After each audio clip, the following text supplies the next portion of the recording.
Hello friends केमती अच्छे आपण मैंने भल अच्छे ना आमे मैंने भी बहुत भल से अच्छु पुणी आउ थे मोर मिनी ब्लॉग्स को स्टार्ट करदेली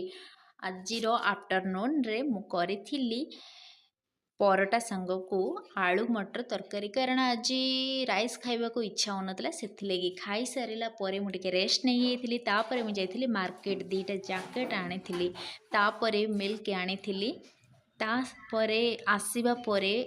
आसु आसु फ्लिपकार्ट रू कौन पळे आसला गिफ्ट तापर मो हस्बैंड कौन करछन्ते ना आसु आसु ड्रेस चेंज नहीं एते एक्साइटेड है कि सेटा ओपन करूछन्ते एटा कौन से जिनसटा टिके ओपन करके देखिबा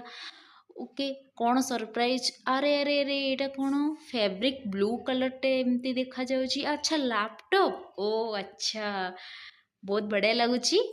ए लैपटॉप टा कौन कंपनी टा टिके देखिदबा कंपनी ना हूँ आसेस क्रोम बुक ओके सांग मैंने आपण मैंने जानी ये लैपटॉप भल कि खराब कमेंट सेक्शन में कमेंट जनइबे टिके ओपन करके देखिबा अरे चार्ज तो नहीं चार्ज लगे पड़ो आर अभी चार्जर भी इटा पलि आसी चार्ज लगेदेवा ओके सांग मैंने राति रे खाइबापी मु रुटी आउ बंधा कोबी भजा करी ओके भिडियोटी भल लगी लाइक शेयर कमेंट करेंगे रोची बाय।